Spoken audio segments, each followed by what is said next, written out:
इतने तो तुझको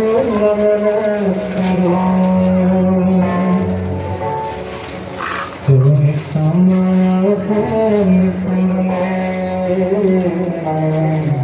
रंगारजी ज्ञानाच्या या जुन्या खुणा सद्गुरु सांगतोय पुन्हा पुन्हा.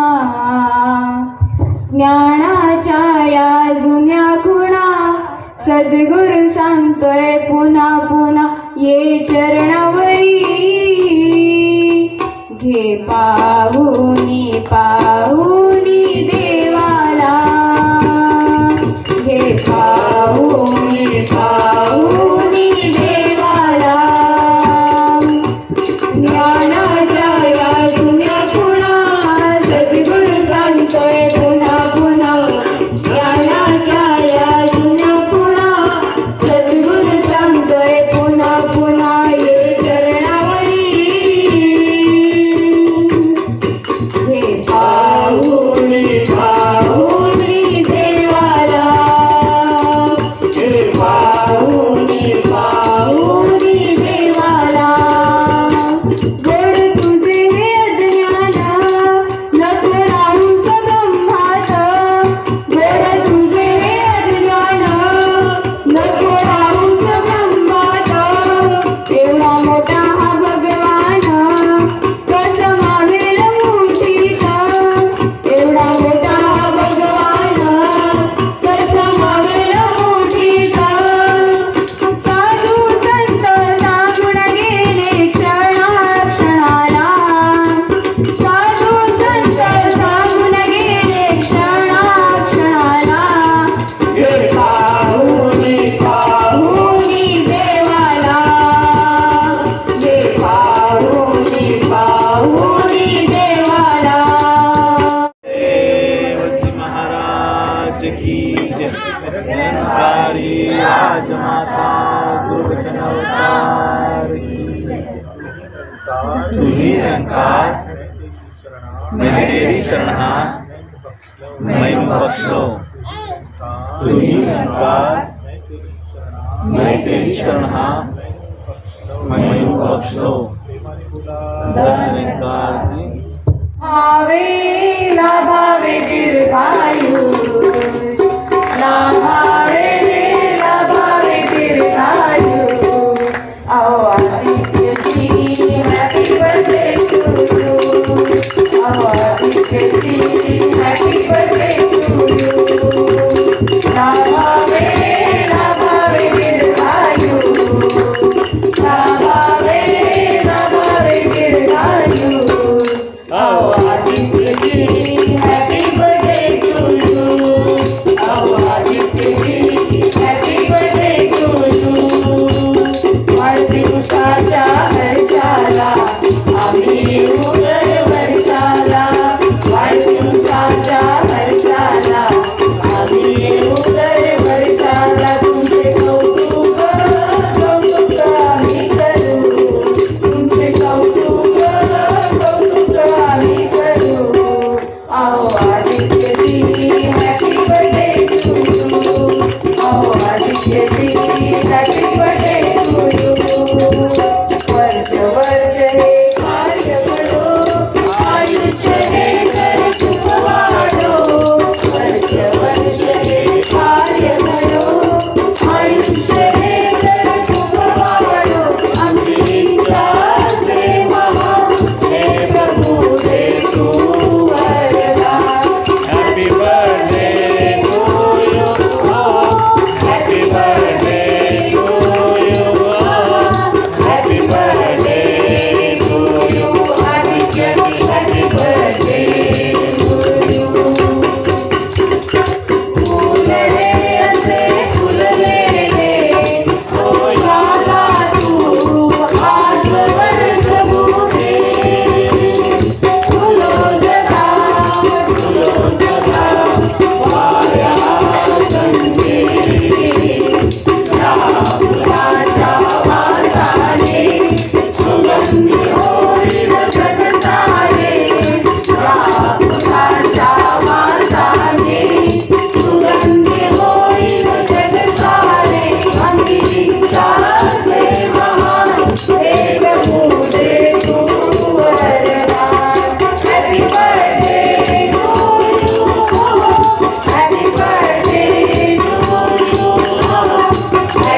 प्रेमाने बोला की या सत्संगाची खरोखरच तुम्हा संतांचा सत्संगाची या ठिकाणी सत्संगाची वाढदिवसानिमित्त दर्शन झालं सत्संगाची की या सत्संगाची खरोखरच वरण गावाला सत्संगाची अध्यात्म किंवा सत्संगाची अध्यात्माची सत्संगाची विचारधारा सत्संगाची ही काही नवीन नाही आहे. या सत्संगाची वेगवेगळ्या माध्यमातून सत्संगाची परमेश्वराची प्राप्ती परमेश्वरावर बोलणं परमेश्वराचं सत्संगाची जीवनातील सत्संगाची स्थान आणि सत्संगाची त्याचबरोबर त्यानुरूप लागणाऱ्या सत्संगाची आचरण हे सत्संगाची ह्या गावासाठी नवीन नाही आहे. या सत्संगाची खरोखरच आतापर्यंत संत महापुरुषांनी तेच सांगितलं आहे की सत्संगाची निरंकारी मिशन ही एक सत्संगाची आध्यात्मिक विचारधारा आहे. या सत्संगाची हित सत्संगाची माणसाने सत्संगाची माणसाशी कसं वागलं पाहिजे माणसाचे आचरण कसं असलं पाहिजे आणि सत्संगाची त्यातूनच सत्संगाची मनुष्याच्या जीवनामध्ये होणारे सत्संगाचे आमूलाग्रह बदल आणि सत्संगाची महत्वाची गोष्ट म्हणजे सत्संगाची देवाची प्राप्ती. या सत्संगाची ज्या देवाला सत्संगाची पाहण्यासाठी सत्संगाची इतरत्र फिरण्याची काही गरज नाही.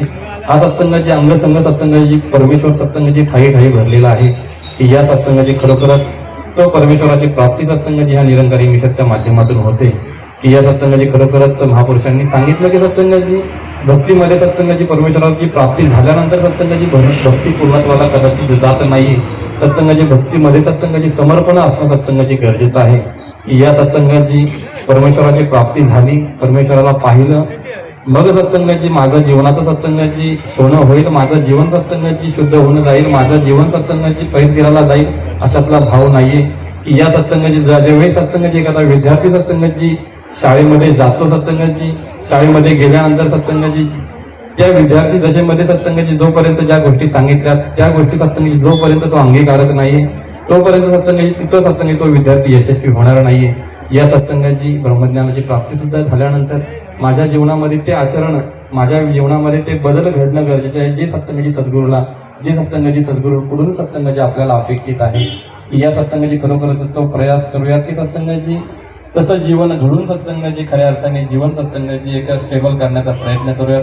पुन्हा एकदा सत्संगाची मी सर्वांना विनंती करेल की सत्संगाची महात्मा सत्संगाची महाडवरून आलेलं आहे की सत्संगाची कुणालाही सत्संगाची कुठलीही शंका असेल देवाबद्दल सत्संगाची काही विचारायचं असेल तर सत्संगाची महात्मे प्रत्येक गोष्टीमध्ये सत्संगाची त्याचा उलगडा करून देणार आहे की या सत्संगाची एक श्रद्धेचा नमस्कार करा आणि सत्संगाची जे काही मनातील प्रश्न असतील ते महात्मांसमोर मांडा. या सत्संगाची खरोखरच आपण ठरलं नवलं नवे सत्संगाची पुळे उद्धरावी दुजयांची की सत्संगाची मला या ब्रह्मज्ञानाची प्राप्ती झाली माझ्या जीवनामध्ये सत्संगाची तो परमपिता परमेश्वराची प्राप्ती झाली आणि मग माझ्या जीवनामध्ये ते सुख प्राप्त झालं. सत्संगाची इथपर्यंत सीमित न राहता सत्संगाची जे मला प्राप्त झालं तेच सत्संगाची इतरांना प्राप्त व्हावं आणि सत्संगाची इतरांचे जीवन सुद्धा ते सुख प्राप्त होण्यासाठी सत्संगाची हा एक प्रयास सत्संगाची करण्यात येतोय. तर या सत्संगाची खरोखरच सद्गुरूकडे सत्संगाची बालक अरदास करेल की सत्संगाची ज्याप्रमाणे बोलतोय त्याप्रमाणे सत्संगाची कर्म त्याप्रमाणे सत्संगाचे आचरण घडण्याचं सत्संगाची सामर्थ्य ह्या सद्गुरूकडून प्राप्त व्हावं आणि सत्संगाची वेळोवेळी सत्संगाची सत्संग सेवा स्मरण घडत राहावं. सत्संगी मोठ्या प्रेमाने बोला. नीचे केले निर्मात्याने चार प्रकार अंडज पिंडज स्वदेज उद्भिजे या माझी सारा संसार ज्यावर दया प्रभूची होई जन्म मानवाचा मिळतो होता सद्गुरु कृपा तयावर ईश्वरा पुसय होतो साधू वाचून गुह्य भेद हा जगी कुणी ना जाणू शके गुरुविना अवतार प्रभूची भेट कुणी ना करू शके गुरुविना अवतार प्रभूची भेट कुणी ना करू शके एक तुही निरंकार 84 योनीचे केले निर्मात्याने 4 प्रकार अंडज पिंडज स्वदेश उद्भिज या माझी सारा संसार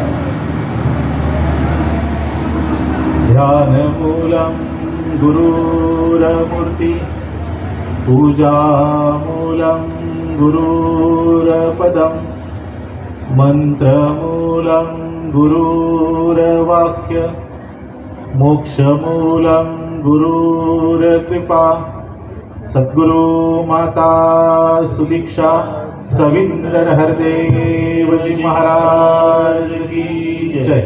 निरंकारी राजमाता गुरुवचन अवतार की जय। परमादरणीय संत जनांनो, प्रेमाने बोला धन्यवादाची. या आपणा सर्वांना या ठिकाणी माहिती आहे की आजच्या या कार्यक्रमाचं आयोजन, प्रयोजन आणि नियोजन संत नेमकं कशासाठी करण्यात आलेलं आहे. आमचे ब्रह्मलीन महात्मा परमादरणीय उत्तम देशमुखजी यांचे नातू या संत जनांनो आदित्यजी यांचा संत जनांनो आज वाढदिवस. त्याचे पप्पा संत जनांनो परमादरणीय आमचे महात्मा संदेशजी आणि या संदेशजींनी संत जनांनो या आदित्यजींच्या संत जनांनो माध्यमातून या गावामध्ये तो आवाज एकतेचा, समतेचा, ममतेचा, प्रेमाचा, सहनशीलतेचा हा आवाज प्रत्येक मानवापर्यंत जावा म्हणून या कार्यक्रमाच्या माध्यमातून हा केलेला एक सुंदर प्रयास आहे की संत निरंकारी मिशन बद्दल जिथपासून या कार्यक्रमाला प्रारंभ झाला तेव्हापासून आपण ती सुंदर अमृतवाणी या ठिकाणी श्रवण करत आहोत की संत निरंकारी मिशन म्हणजे काही कुठून वेगळ्या ठिकाणून आलेलं नाहीये. हा आवाज गेले 40-45 वर्षे याही गावामध्ये अनेक कार्यक्रमांच्या माध्यमातून देण्यात आलेला आहे. पुन्हा एकदा परमादरणीय महात्मा आमचे युवा महात्मा आहेत संदेशजी यांनी या कार्यक्रमाच्या माध्यमातून हा सुंदर पुन्हा एकदा प्रयास केलेला आहे. कारण साधू संतांनी वारंवार संतांनो तेच काम केलं की जगाच्या कल्याणा संतांच्या विभूती आणि देह कष्टविती परोपकारी, की इतरांचं कल्याण व्हावं, इतरांचेही जीवनामध्ये ते सुख, तो आनंद, परमात्म्याप्रतीचं सुख ते यावं. आणि प्रत्येक जण संतांना साधू संतांनी हा प्रयास केलेला आहे. तोच प्रयास याही महात्मांनी केलेला आहे. आमचे बाल संत संत जनांनो आदित्यजी यांचा संतांना आज वाढदिवस आहे. महात्मांनी मगाशी तोही प्रयास केला की आज वाढदिवसाचं जर औचित्य साधायचा विचार केला असता तर संतांना मस्त या ठिकाणी डीजे लावला असता. आणि डीजे वरती संतांना कोण अभंग लावून नाचत नाहीये. त्या ठिकाणी डीजेची वेगळी गाणी असतात की त्या ठिकाणी माणूस थरथरलंच पाहिजे. परंतु महात्मा संदेशजींनी हा प्रयास केला की आत्मा थरथरला पाहिजे आणि परमात्म्याशी त्याचं मिलन झालं पाहिजे, की जे खरं सुख आहे त्या खऱ्या सुखाचं संतन आपण सर्वांनी भागीदारी बनावं म्हणून हा प्रयास महात्मांनी या आपल्या चिरंजीवाच्या वाढदिवसानिमित्त केलेला आहे. आदित्य नाव देखील देवा सुंदर आहे. हा म्हणजे संत अविनाशी, हा परमात्मा अविनाशी आहे, त्याचा कधीही नाश होत नाहीये. आणि दिव्य असं हे ज्ञान फक्त आणि फक्त गुरुच्या कृपाशीर्वादानेच जीवनामध्ये प्राप्त होतं. असे हे आमचे बाल संत संत आदित्यजी आहे. या बालकासाठी संतांना आपण सर्वांनी या ठिकाणी बसलेले सर्व आप्तेष्ट असतील, पाहुणे मंडळी असतील, नातेवाईक असतील, आमचे सर्व साधू संत महात्मा माता बहीण जे सर्वजण असतील, या बालकासाठी आपण निरंकाराकडे या वर्तमान समयाच्या सद्गुरू माता सुदीक्षाजी महाराज यांच्याकडे देखील आपण ती हरदास प्रार्थना करूया की माताजी हे बालक उत्तरोत्तर अतिशय सुंदर साधू संतांची सेवा करत जाऊन आपली शैक्षणिक प्रगती देखील अतिशय सुंदररित्या या बालकांनी करावी. आपल्या आई वडिलांचा आदर सत्कार, पाहुण्यांचा आदर सत्कार, येणाऱ्या नातेवाईकांचा आदर सत्कार या बालकाकडनं होत राहावा. एक सुंदर या परिवारामध्ये ते वातावरण बनावं, आनंदी, सुखी, समाधानी, नित्यप्रती जीवनामध्ये साधू संतांचा सहवास प्राप्त व्हावा. तनवन धनाने या बालकाकडून प्रत्येक व्यक्तीची संतांना सेवा केली जावी. हाच या निरंकाराकडे आणि माताजींकडे सुद्धा अरदास प्रार्थना करूया. त्याचं कारण देखील आहे बघा की कधी कधी आपल्याला असं वाटून जातं की काही नाहीये, आपल्या बालकाला किंवा आपल्या मुलाला जर का आपण शिक्षण दिलं, उच्च शिक्षण दिलं तर अतिशय चांगली गोष्ट आहे, वाईट गोष्ट तर मुळीच नाहीये. परंतु आम्ही हे एक गोष्ट लक्षात ठेवणं गरजेची बाब आहे की शिक्षणाने माणूस काय होतो तर सुशिक्षित बनतो. तो त्याला पैसा कसा कमवावा, यासाठी त्याला ते नॉलेज त्याचं जे आहे हे उपयोगी पडतं. परंतु संतांनी एखादी गोष्ट करत असताना त्याची विचारपूर्वक करण्याकरता त्याला अध्यात्माची गरज आहे. शिक्षण तर गरजेचंच आहे, परंतु त्या शिक्षणाबरोबर जर का जोड संत अध्यात्माची असेल तर तो मुलगा ती मुलगी असेल किंवा ते बालक असेल तर ते बालक किंवा तो मुलगा सुसंस्कृत बनतं. आपण एखाद्या घरामध्ये गेलो ना आणि त्या बालकाने झटकन संतांना उठून आपली विचारपूस करावी, आपल्याला ग्लासमध्ये पाणी आणून द्यावं, परत आपल्याला विचारावं काका मामा आजोबा चहा घेणार का सरबत घेणार, काय आणून देऊ, तर आपण सहज म्हणतो की अरे हे किती लहान बालक आहे आणि या बालकाला एवढं कसं काय कळतंय काय आणू काय नको. तर खऱ्या अर्थाने शिक्षणाबरोबर जर का अध्यात्माची जोड असेल ना तर या गोष्टी त्या बालकाच्या जीवनामध्ये घडत असतात. आणि संत निरंकारी मिशन संत जनानो ही एक आध्यात्मिक प्रचार आणि विचारधारा आहे, किती वाहतच राहते आणि प्रत्येकापर्यंत जाऊन पोहोचते. आणि आपण सहज संतवाणी ती उच्चारून जातो की एक एक योनी कोटी कोटी फेरा आणि तेव्हा लागे वारा मानवाचा. की अशा अनेक जन्म घेतल्याच्या नंतर संतांना आम्हाला हा मनुष्य जन्म प्राप्त झाला. मग नेमकं मनुष्य जन्म प्राप्त झाल्याच्या नंतर करायचं काय, हा प्रश्न आहे. हा प्रश्न कधी एकमेकांनी आपण कुणाला विचारला का? तर मनुष्य जन्माला आम्ही येण्याचं कारण एकच आहे की या परमात्म्याने संतांना तुम्हा आम्हाला या सर्व योनीच्या ज्या काही व्यथा आहेत या घडवल्या आणि घडवल्याच्या नंतर त्याला असं वाटलं की आता याला मनुष्य जन्म प्राप्त करून द्यावा की जेणेकरून या सर्व योनीमध्ये ज्या काही भोग योनी आहेत आता तरी याला कळेल की बाबा या ईश्वराची मी प्राप्ती करावी. पण संत जनांनो माणूस अशा या मायेमध्ये या मायावी दुनियेमध्ये आल्याच्या नंतर या ईश्वराला विसरून जातो. आणि तो विसरू नये ना म्हणून या साधू संत महात्मा यांनी तो आवाज दिला किंवा या ईश्वराला विसरू नका, ज्यांनी तुम्हाला जन्माला घातलेला आहे याला विसरू नका. तर त्याची पहिल्यांदा काय करा, प्राप्ती करा. जोपर्यंत त्या परमात्म्याची प्राप्ती होत नाहीये तोपर्यंत भक्तीला सुरुवात होत नाहीये आणि जर भक्तीला सुरुवात होत नाहीये तर मुक्तीला जाऊ शकत नाहीये. म्हणजे प्रथम आमच्या जीवनामध्ये काय होणं गरजेचं आहे तर त्या ईश्वराची प्राप्ती. मग ही संतवाणी प्रमाण देते, जे जे दिसे ते ते नासे, जे न दिसे ते शाश्वत असे. मग जो दिसत नाहीये ना असा परमात्मा कोण दाखवू शकतो? तर त्यासाठी संत एकनाथजी प्रमाण देतात, सद्गुरुशी शरण जाय त्यासी ब्रह्म प्राप्ती होय, न लगे आणिक उपाय धरी सद्गुरूचे पाय. जर त्या परमात्म्याची मला ओळख करून घ्यायची असेल, त्याची जाणीव मला करून घ्यायची असेल तर मला पूर्ण सद्गुरूला शरण गेल्याशिवाय मला त्याची प्राप्ती होऊ शकणार नाही. मग खरोखर तसा सद्गुरू माझ्या जीवनामध्ये आला का? तो परमात्मा मला पाहता आला का? त्यासाठी महात्मा वर्णन करतात, नवते जळ नवते स्थळ नवते मेरू मंद्राज नवते आकाश मेघनी सूर्यचंद्र दोन्ही जन्म नव्हता पंचभूता, अरे तेव्हा अवघा निरंकार होता. त्या वेळेपासून आहे, आत्ताच आलेला नाहीये निरंकार परमात्मा. संत तुकारामजींनी देखील तोच परमात्मा पाहिला.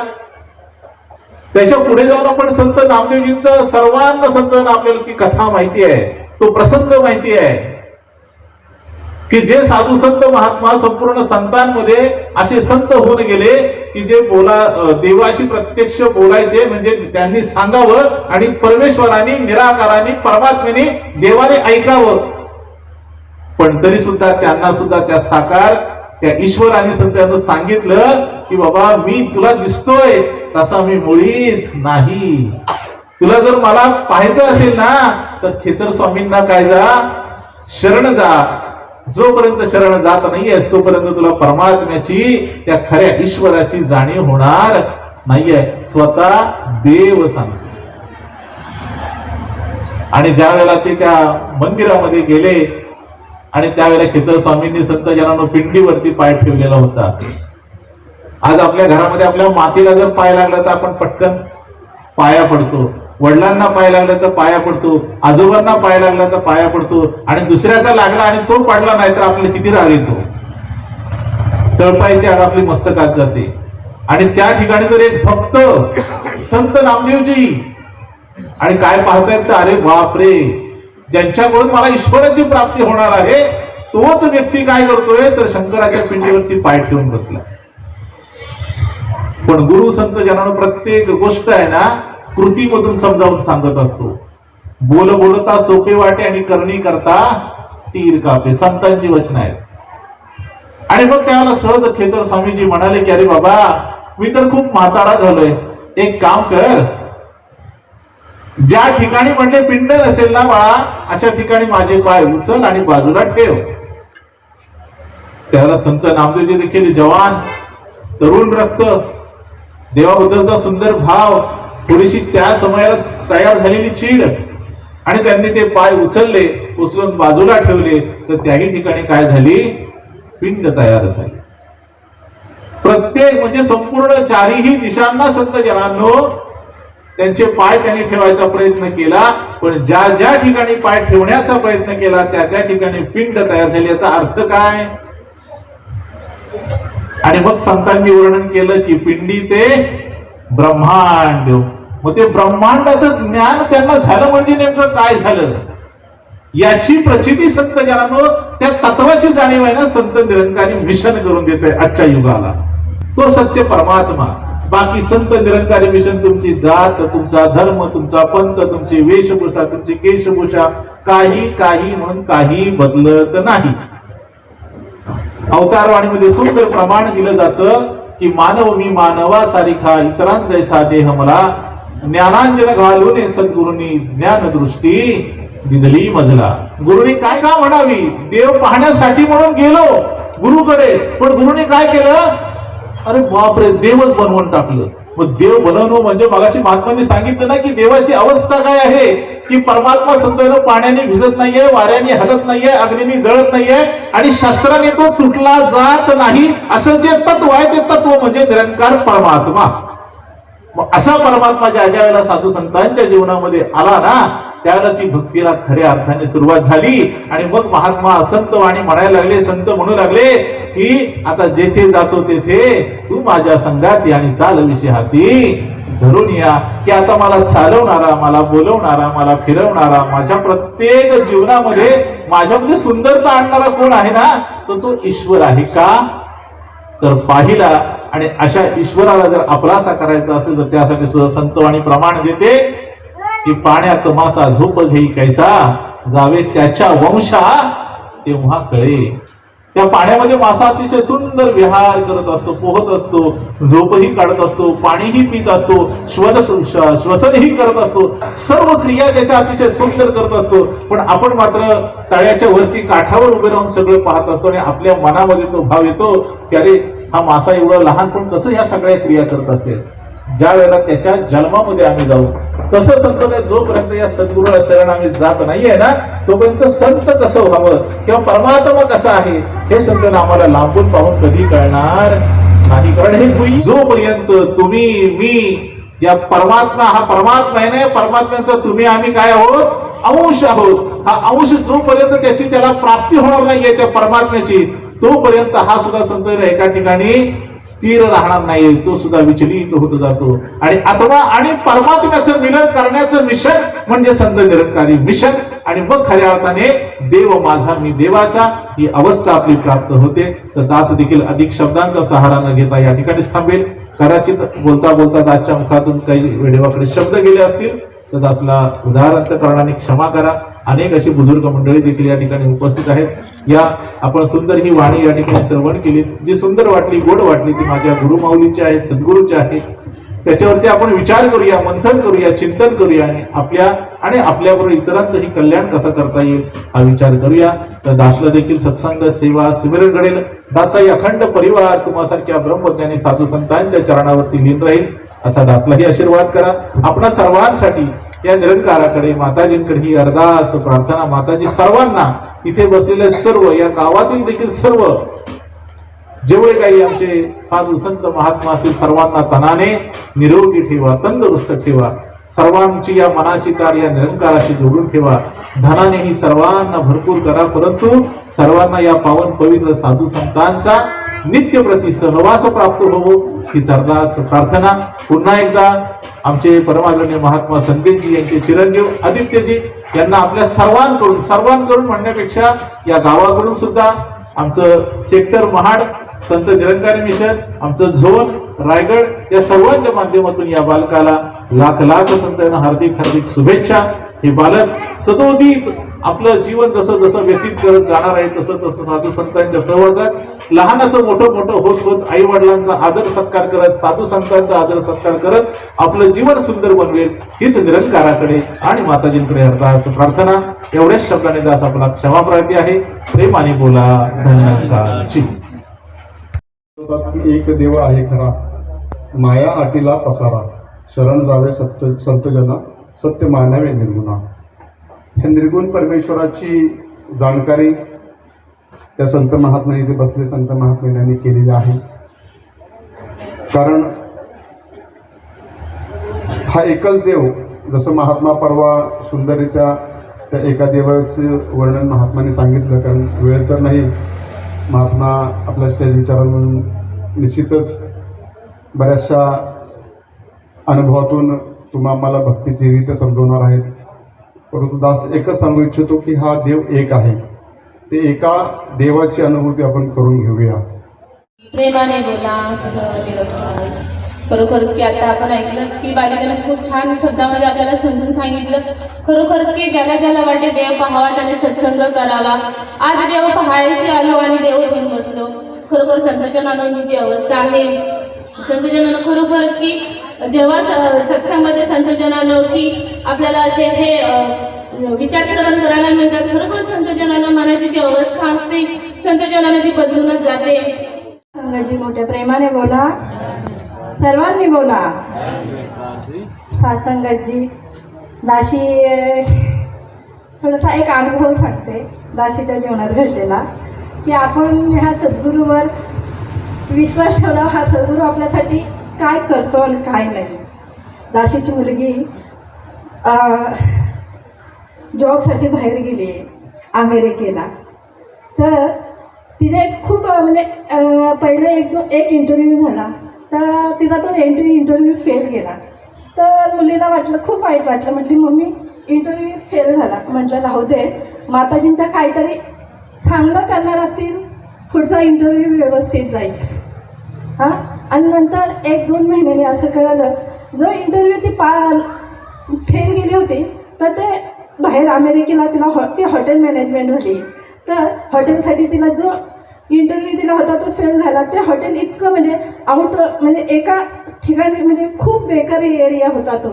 त्यामुळं तिचा तो इंटरव्ह्यू क्रॅक झाला. तिला म्हटलं बघ कुठंतरी चांगलं व्हायचं होतं, त्यामुळं माताजींनी तुला तो इंटरव्ह्यू पास होऊन दिला नाही.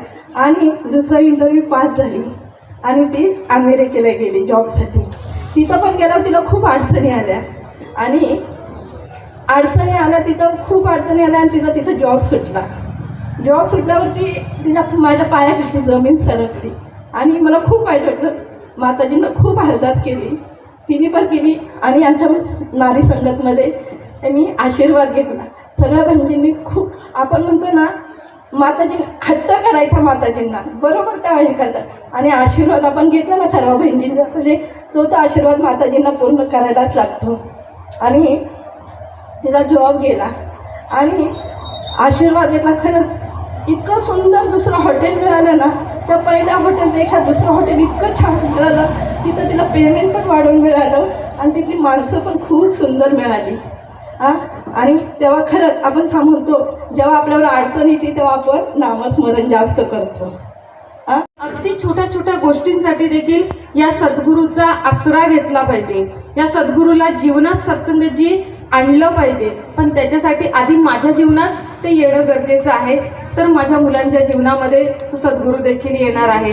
ते सत्संगजी निरंकारी मिशन हे आध्यात्मिक भक्तिधारा आहे, पण सत्संगजी केवळ आध्यात्मिक म्हणजे फक्त भजन गायचं आणि सत्संगाची की संतांनी जे सांगितलेलं आहे, ग्रंथामध्ये जे सांगितलेलं आहे ते गाणं फक्त गायचं आणि ठेवायचं असं नाही आहे. तर सत्संगाची आमच्या जीवनाला संपूर्ण जशी हिऱ्याला लकाकी मिळते आणि मग तो हिरा चमकतो, तर तसं जीवन सत्संगाची संत निरंकारी मिशन हे प्रत्येकाचं बनवत आहेत. जसं मागील साधू संत जे जीवन जगले ते सत्संगजी करू पाहत आहेत. तर सत्संगजी खरोखर की आमचं जीवन खरोखर या स्तराला नेऊन ठेवायचं असेल, आमच्या स्वतःच्या जीवनाचं जर का मूल्य वाढवायचं असेल तर सत्संगाशिवाय या जगामध्ये सत्संगाची पर्याय नाहीये. आणि म्हणून सत्संगाची की सत्संगला महत्त्व देणं गरजेचं आहे. म्हणून साधू संतांनी म्हटलेलं आहे की सत्संग करणं गरजेचं आहे. आणि म्हणून सत्संग आणि बोला धन्यवाद. खरोखरच संतजनांनो, बालकाच्या वाढदिवसानिमित्त संत निरंकारी मंडळाचा आध्यात्मिकतेवरती चालणारा हा कार्यक्रम आज संतजनांनो तुम्ही आम्ही श्रवण करतो आहे. बालकाचंही संतजनांनो पुण्य आहे की संतजनांनो या साधू संतांना आमंत्रण करणं आणि संतजनांनो त्याचा वाढदिवस साजरा करणं. निश्चित संतजनांनो आज संत निरंकारी मंडळ इथंच नव्हे तर जगाच्या पाठीवरती संतजनांनो एक सत्याचा प्रचार आतापर्यंत संतजनांनो वक्ता महागणांनी ज्या ज्या संतजनांनो व्याख्या आणि परिभाषा संतजनांनो भक्तीची सांगितली. निश्चित संतजनांनो वरणमध्ये आजच नव्हे तर मला वाटते ती 40 वर्षा अगोदरपासून संतजनांनो या आध्यात्मिकवरती चालणाऱ्या या निरंकारी मंडळाच्या कार्यक्रमाचं आयोजन केलं गेलं. ज्यांनी ज्यांनी संतजनांनो हे शब्द ऐकले, ज्यांनी ज्यांनी संतजनांनो त्याच्यावरती घोर विचार केला, ते संतजनांनो संत निरंकारी मंडळाला चिकटले आणि संतजनांनो आपलं शहीद केलं. हाच प्रयास संतजनांनो या माईकवरनं आजही संतजनांनो तसंच करत आहेत की आपणाशी ठावे ते इतरांचे सांगावे आणि शहाणे करून सोडावे सकळ जाणा. घोर घुमावा गहे अवतार तेरी दाता दिन राती गुण गावा. गहे अवतार तेरी दाता दिन राती गुण गावा. एक तुझी निरंकार, एक तुझी निरंकार, तुझी निरंकार, एक तुझी निरंकार. मया सदा पुनर्निहार, मया सदा पुनर्निहार. तू है दाता बख्शनहार, तू है दाता बख्शनहार. मेरे अवगुण नाचे तार, मेरे अवगुण नाचे तार. तुझी निरंकार, एक तुझी निरंकार, तुझी निरंकार, एक तुझी निरंकार. तेरा घोर घुमावा गहे अवतार तेरी दाता दिन राती गुण गावा. गहे अवतार तेरी दाता दिन राती गुण गावा. एक तुझी निरंकार, एक तुझी निरंकार, तुझी निरंकार, एक तुझी निरंकार. मया सदा पुनर्निहार, मया सदा पुनर्निहार. तू है दाता बख्शनहार, तू है दाता बख्शनहार. मेरे अवगुण नाचे तार, मेरे अवगुण नाचे तार. तुझी निरंकार, एक तुझी निरंकार, तुझी निरंकार, एक तुझी निरंकार. तेरा रूप है संसार, तेरा रूप है संसार. सबका भला